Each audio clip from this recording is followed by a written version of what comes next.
It's an outreach. It's part of our heartbeat to give back, to speak into the lives of our community members, Right.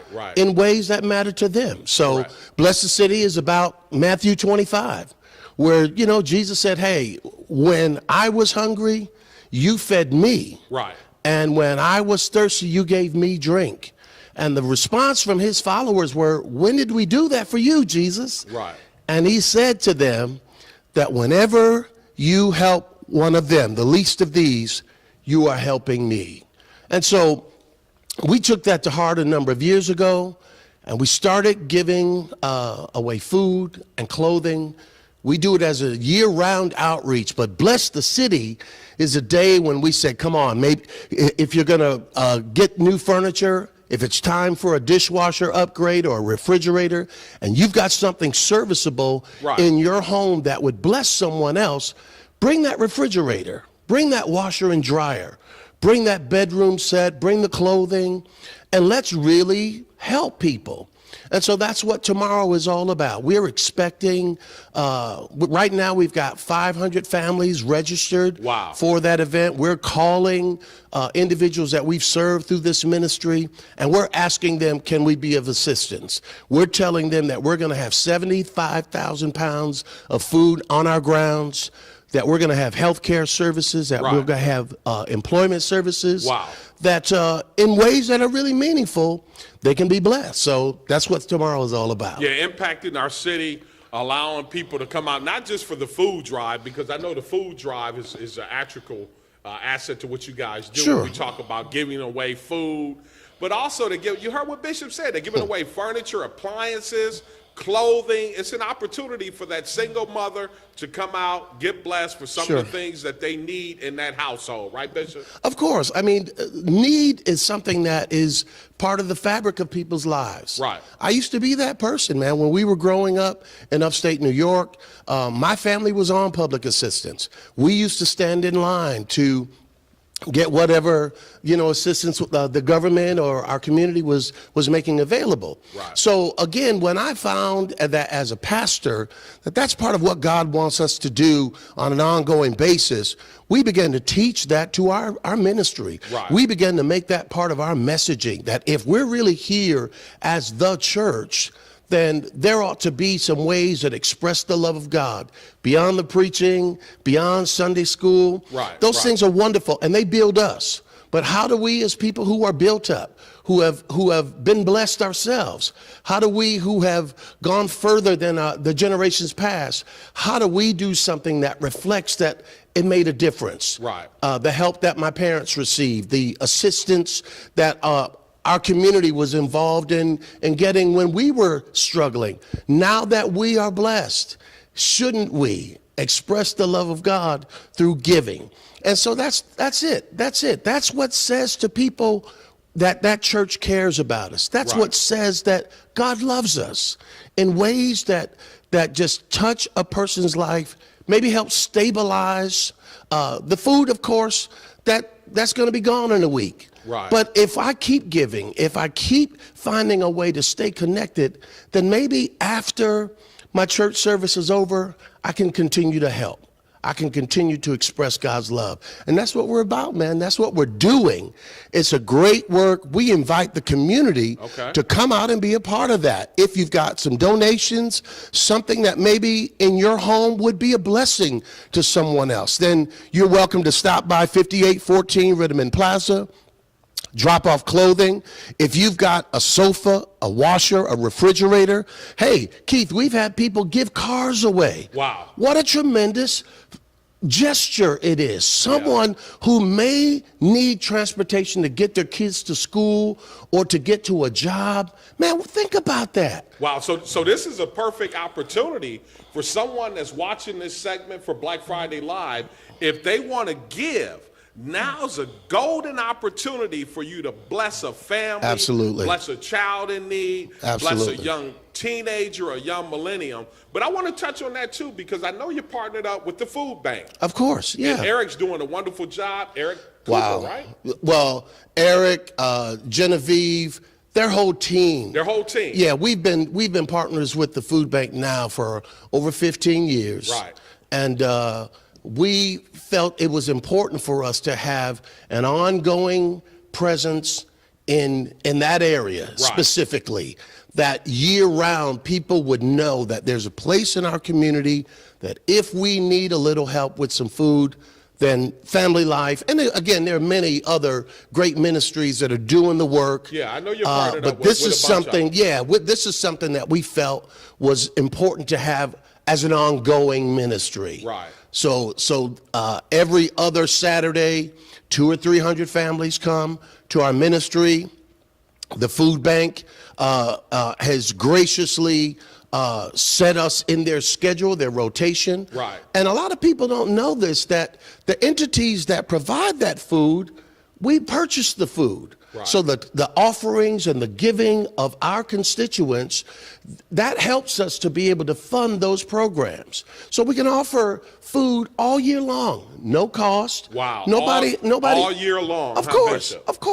Yeah. And again, there are times in our community when the initiative, the energy is there. Thanksgiving and Christmas and other times of the year, businesses and everybody get involved in giving back. Right. But what I've learned and what we all know is that need is something that exists all year long. Yeah. So it's an important identity for Family Life. It's important in the church. Right. And I'm glad to be a part of that kind of effort that goes on in our community all year long. Yeah. And I just wanted to give a shout out to the food bank family. And Absolutely. team, and also all of the partners that are making a difference in tomorrow's Bless the City event at Family Life Ministries.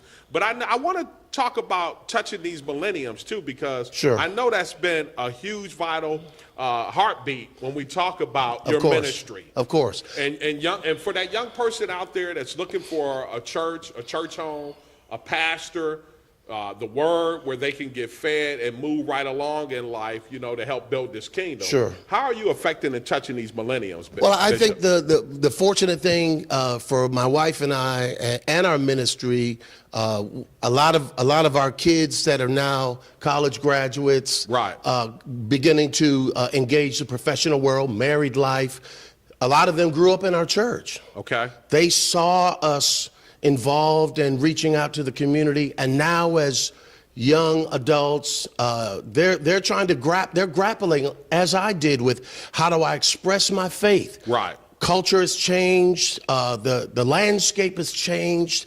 There are issues that our culture has to deal with. My son, they have to deal with issues that I didn't have to deal with. Yeah, they got to deal with a lot of different So they issues. look to their pastors, they look to the leadership of our community and say, how do we talk to people who are hurting? You didn't, Bishop, you didn't deal with the issue of same-sex relationships. You didn't deal with some of the struggles that are out here. There was addiction, and there were other issues when I was growing up, but man, the proliferation of that thing has skyrocketed now. Right. And the church needs to have a voice.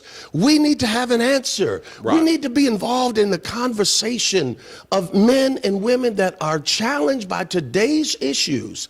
And the other truth is the church is getting younger and younger. Younger. Yeah. So when I look out into my congregation on Sunday mornings, I'm seeing more millennials and people 40 and under. I'm seeing people that are growing. There is still a love for God. There are still people who grew up in church, and they're a little bit challenged by the response of their parents. Who don't know necessarily how to engage some of the social issues of our day. Right. So they're looking to us and saying, how does the love of God respond to this? How does, in terms of our social and political landscape, how do we respond to these things? There's a much more intuitive perspective in our congregation than there has been in the past. And so it becomes necessary for us to speak to that. And so every month I engage millennials in a Bible study.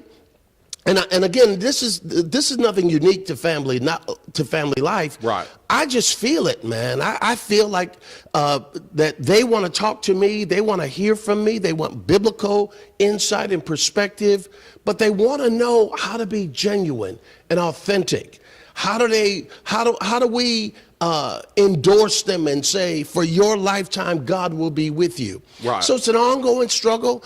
I love the challenge of dealing with issues of absolute truth, issues of whether or not the truth of God's word is absolute and relevant today as it was when I was growing up. Those are the questions that young people have. They want to know.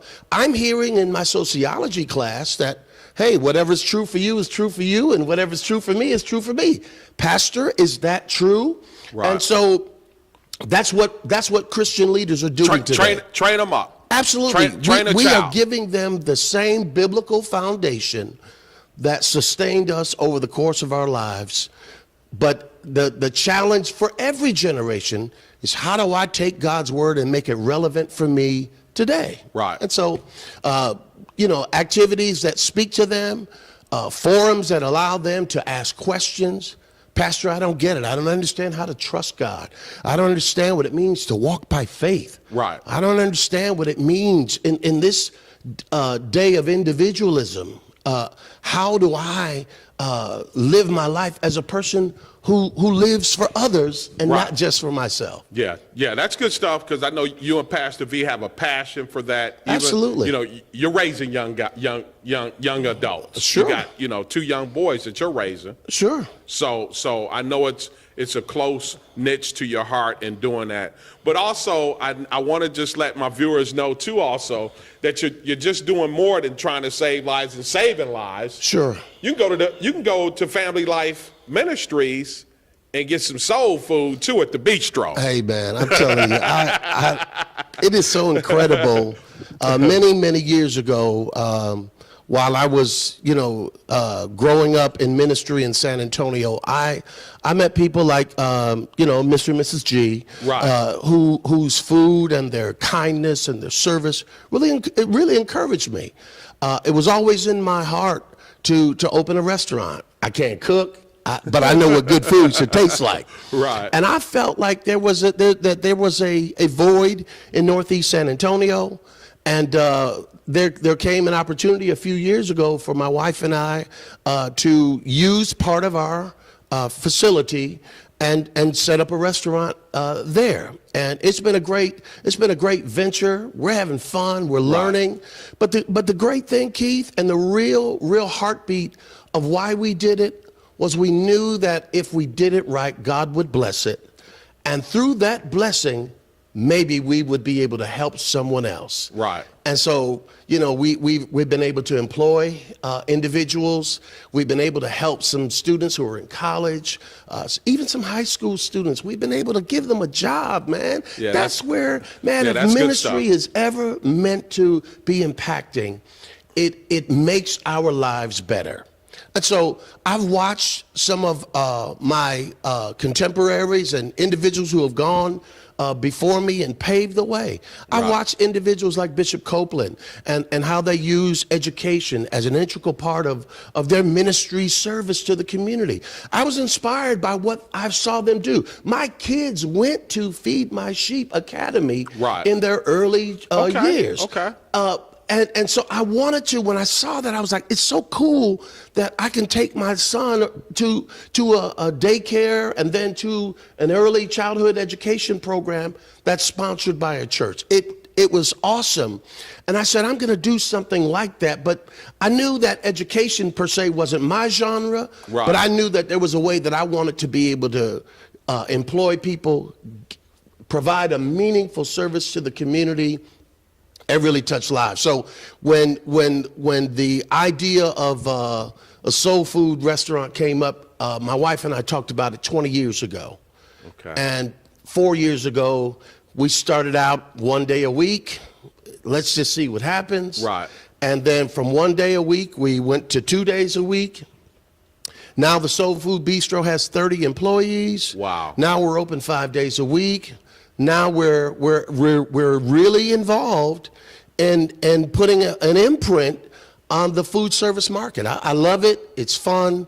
But the best thing about it is, you know, when people come to our restaurant, I know they're going to get the best food in San Antonio. Well, you got a Mother's Day special. Before we sign off, Bishop, tell us a little more for information about Bless the City tomorrow. Leave my viewers with a little more information with Bless the City. And then also the Mother's Day special that you got going on at the Bistro, real brief. Okay, so Bless the City tomorrow is open to the public.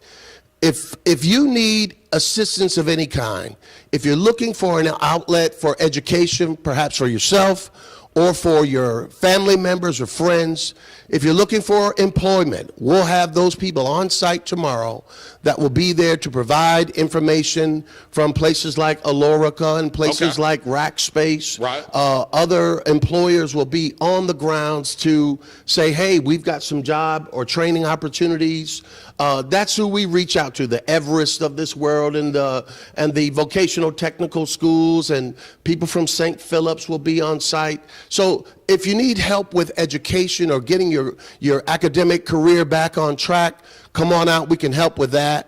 There will also be healthcare services. We'll be doing some substance abuse prevention, some education, some testing. Right. All of that stuff will be on hand Okay. as well. Again, plenty of clothes, food. We'll have some furniture, donations, and things are coming in even right now as we speak. And anyone who picks up this broadcast is welcome to come. You can call our office at 637-5673. That's 210-637-5673. And just tell whoever answers the phone, I'd like to sign up for Bless the City. Or if you know someone that we could help, tell them to give us a call. All they have to do is give us their name, their address, and the number of people in their family, and it'll be our privilege to help. So that's tomorrow. Starts at 9 a.m., runs until about 4 o'clock, or until we run out of food. Okay. We'll be there all day. We'll have music. We'll have fun for the kids, Right. moon bounces, popcorn, It's face going down. painting. It's going on, man. It's going down. Bishop, I want to thank you. I want to thank Bishop. I want to thank Pastor V, Family Life Ministries, for the work that they're putting in right here in the Alamo City.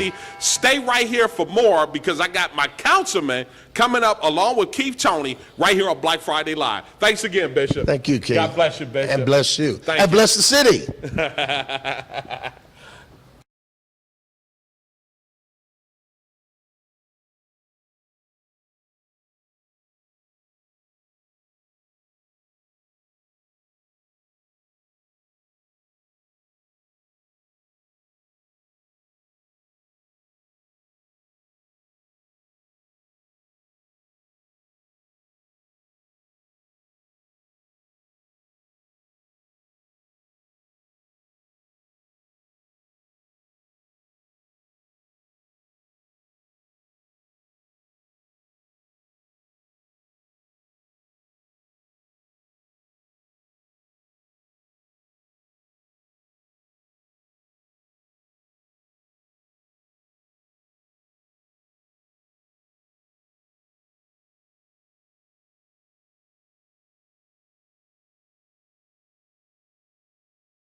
That's right. We're back live right here on Black Friday Live. And I told you I was coming back with my councilman right here in District 2, Councilman Alan Warrick. And I also got Keith Toney, that was a candidate in the race, right here on the Black Friday Live set.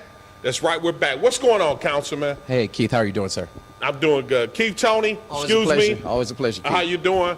Alan, what's going on? How are you feeling today, sir? I'm feeling great. It's campaign season. We have a runoff election. Got 40% of the vote, 720 more votes than the competitor, and we're moving forward as a district.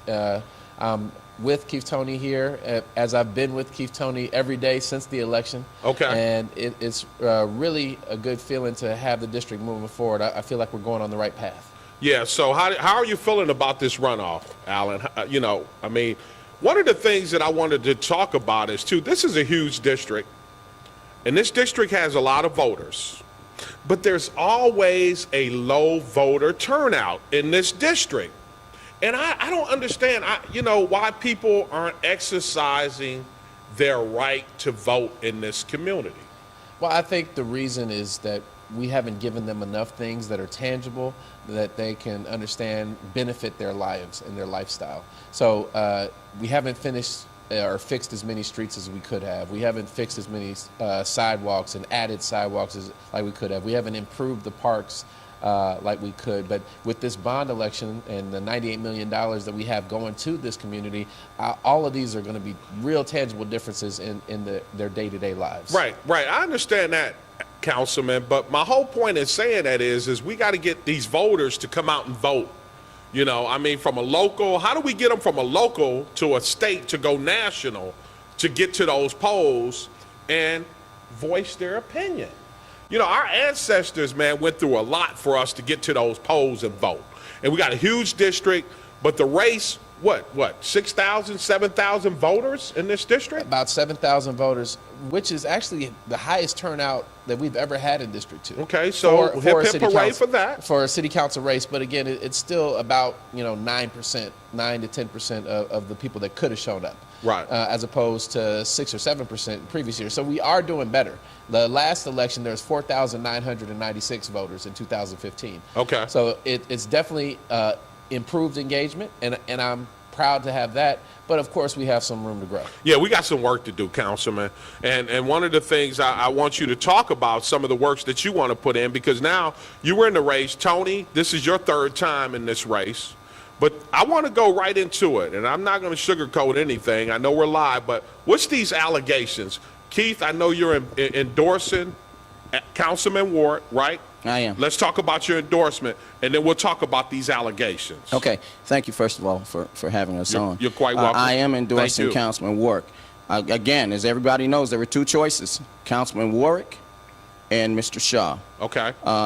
First of all, Councilman Warrick reached out to me on election evening, and he said, Keith, you deserve to be in the runoff. You worked hard. Right. Let's sit down and talk about the community. Mr. Shaw never did. One of his supporters reached out to me, who's more politically astute, obviously, than Mr. Shaw, and said, hey, we need to talk. We need you. Right. Then an hour or so later, Mr. Shaw, I suspect after prompting by that supporter, reached out to me. And so I did sit down with both of them. Okay. I sat down with Councilman Warrick. I sat down with Mr. Shaw. Councilman Warrick first, because, again, he reached out first. Right. And we sat down, and we talked about issues. Issues in the community. Issues in the community that directly affect our community. And the impressive thing was, when we sat down, the first thing out of his mouth was, Keith, how can we work together to move the community forward? Right. That's a quote. Keith, how can we work together to move the community forward? Conversely, when I sat down with Mr. Shaw, the first thing out of his mouth was, hey, look, man, what I got to do? You got these votes. Councilman Warrick never talked about votes. I'm not naive. Neither is he. Okay. I come in with 1,300 votes, and that's a good thing.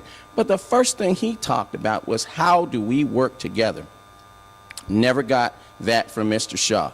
Now, you want to talk about the 800-pound elephant in the room? Yeah, I do want to talk about that because You know, Keith, I've been knowing you for quite some time, and I want my viewers to know we got a gentleman that was in the race, Keith Toney, a Bronze Star, Vietnam vet, first of all, over 30 years in this community of service, a Vietnam vet that won the Bronze Star, right? Yes.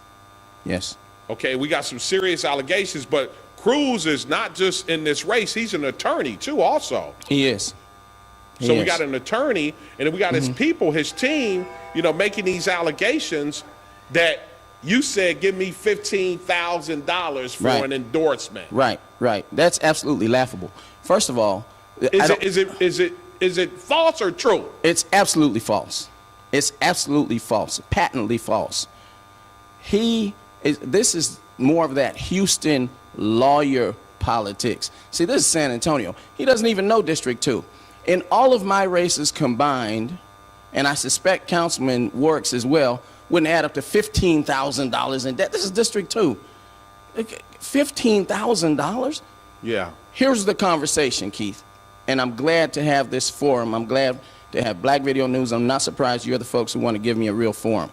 Yeah, well, I want to talk. That's what this platform is all about. Absolutely. Because this is a hot topic right now. It is a hot topic. We got a lot of people in this community that are concerned about who's going to be their next councilman. That's Is it still going to be Councilman Warrick? Is it going to be Keith Toney? Or is it going to be this guy, William Cruz Shaw? It's going to be Councilman Alan Warrick. That's who it's going to be. But these are alternative facts. So he's taking a page from the Trump campaign. Alternative facts. Here's how the conversation went. We sat down. Okay. I'm waiting for him. I'm there. He invited me. He needed my votes. We sat down. I'm waiting for him to bring up something in the community. The Ella Austin Community Center, as Councilman Warrick brought up. The G.J. Sutton building, as Councilman Warrick brought up. Crime, Shot Spotter, which he and I have disagreed on that. We may never come to an agreement on everything, but he brought these issues up. He knew these were hot button issues to me on the campaign trail. Right. And if Mr. Shaw hadn't missed 8 of our last 10 forums, he might have known that these are hot button issues to me, and not just to me as an individual, but to the community.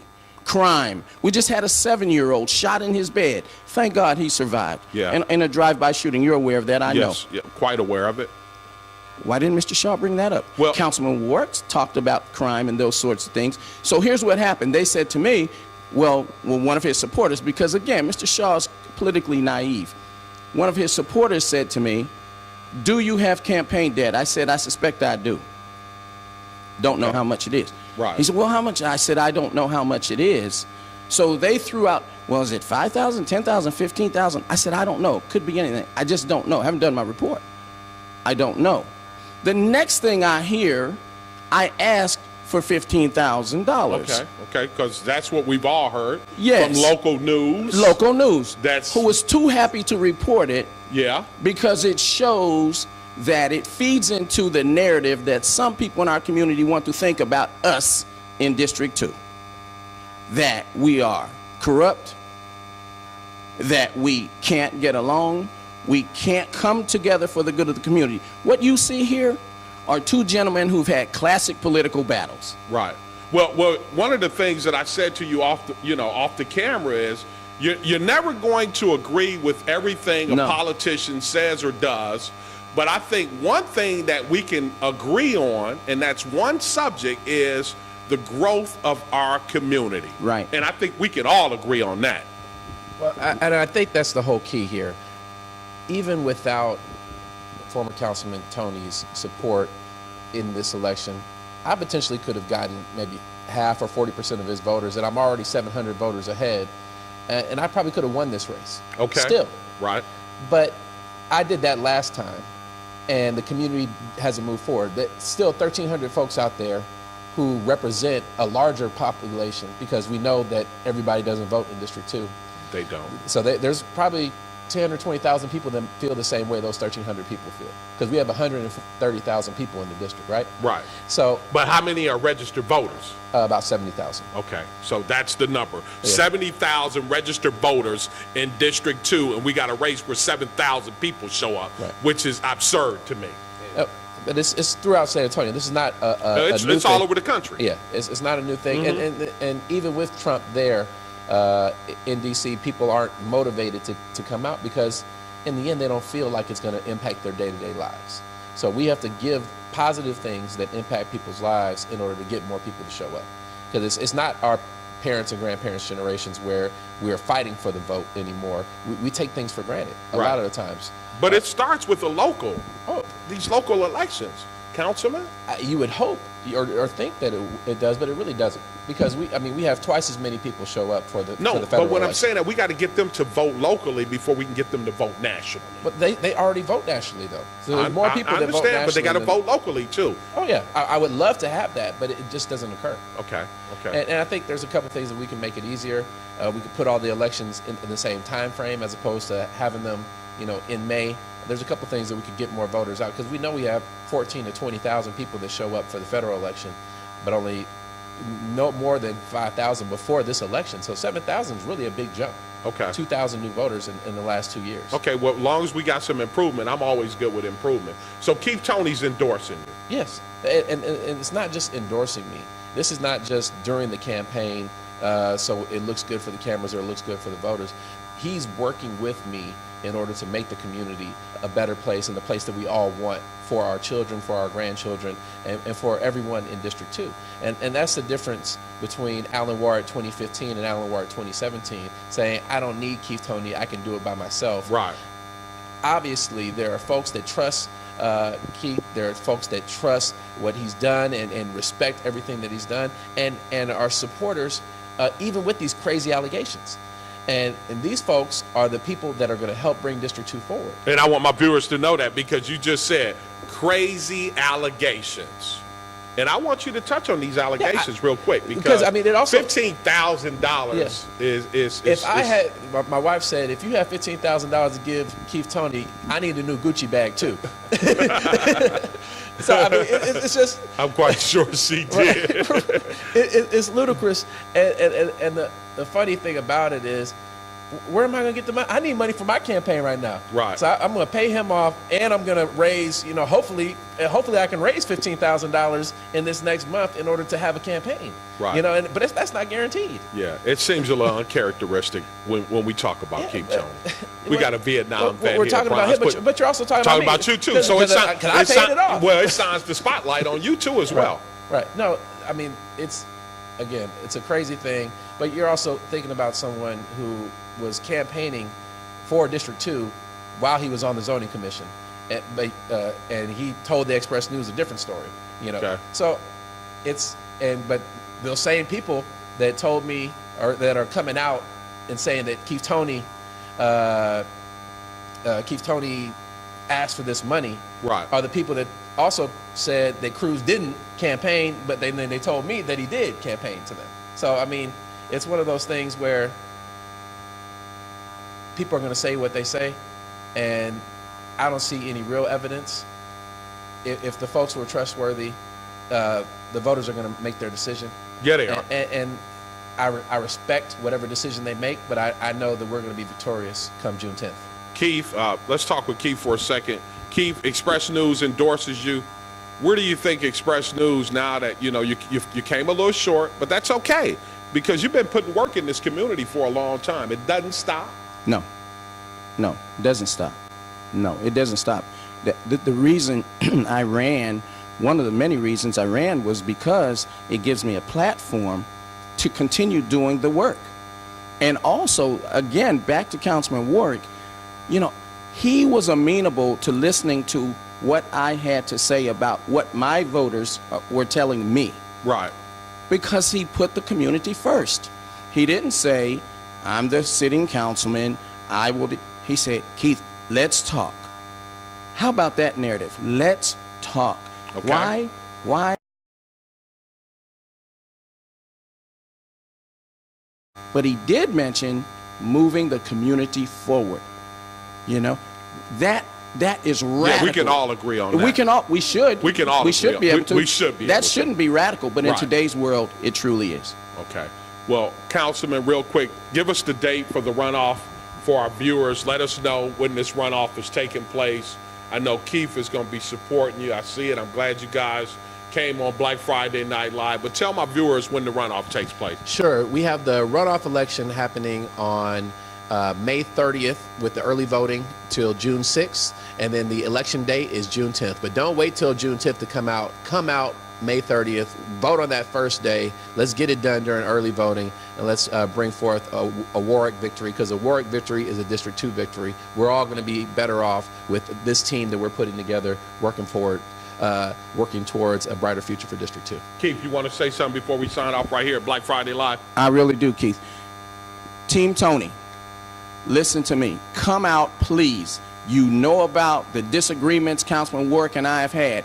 If I can put my disagreements aside for the betterment of our community, certainly you can too. Please come out.